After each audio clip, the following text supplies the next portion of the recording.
What's up guys, this is Eddie from Lil Soy. Welcome back to the third and final episode of my 3-part series with LANDR. In this episode, we're going to be talking about how to write counter melodies for samples and then making a beat around it. So first we'll head into my collection on LANDR samples and then select one that we like. I really like the harmony on this one. So now we've downloaded it and can bring it in from the Ableton browser. I think it's a little bit slow, so I'll bring it up to 160 BPM. And just to add a little bit of vintage flavor, we were using the Super VHS VST by Baby Audio. Finally, for the sample, we're just going to pitch it up 3 semitones to bring it into a higher key.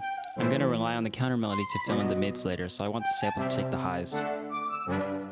Now we can add in the clap, just Ctrl V. Then we can use Ctrl D to duplicate it throughout the whole loop.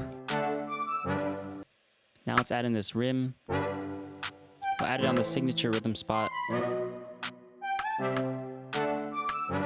Ctrl D again. This is just going to add a little bit of bounce to the beat. Great, now we've got a MIDI track loaded in with our hi-hat, and then we're just going to do Ctrl Shift M to create a MIDI clip, and B for the draw tool. Now we're going to add in some variation using triplets, quadruplets, etc. And using Ctrl 1, 2, and 3, we can change up the grid.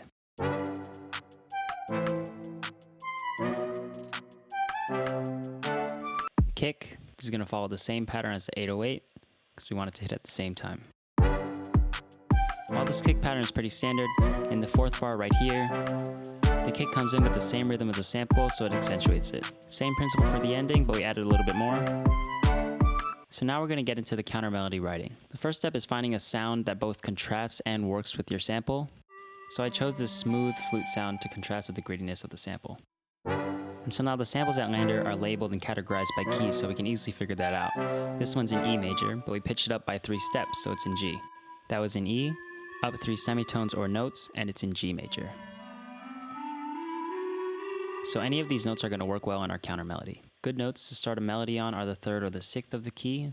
So the 3rd note in the G major scale is B, and going up from the 3rd to the 6th would be E. So the 3rd, 6th, and even the root all work well as starting points. Here's me playing the G major scale up and down along the sample just to show you how all these notes work well.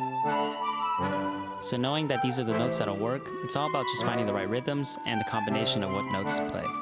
So now we can just experiment a little bit. We'll start on the 3rd and just go up, down. We'll use mostly stepwise motion, but some leaps. And we'll just figure out something that we like.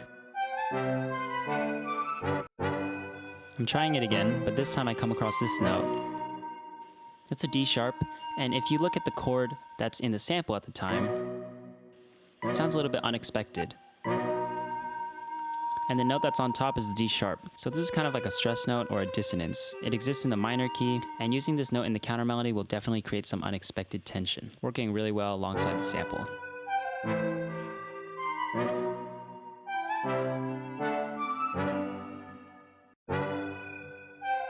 Now we'll keep experimenting, but this time in the second half we'll go up. And it's always good to have variations of your melody so that you can combine them and create something longer. Finally, what we're going to do is instead of starting it on the beat, we're going to start the melody on the offbeat. This is just going to make it a little bit more interesting, and it's going to put in notes in the pockets that the sample are leaving out. So taking all these tips, the key starting on the 3rd or the 6th, stepwise motion and some leaps, variation on the second half, and starting on the offbeat will all create this melody that we have. And it's not only a good melody on its own, it works really well with the sample. So let's record it in with the beat.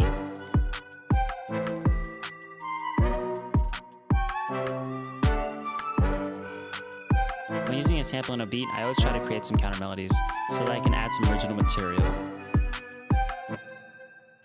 With the main counter melody done, we're going to add in this ARP.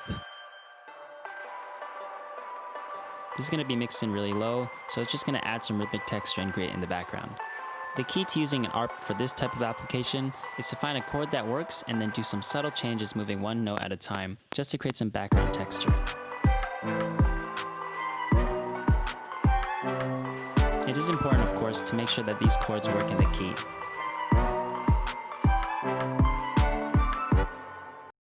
Now that we've created the counter melody and the ARP, we're going to add in the 808.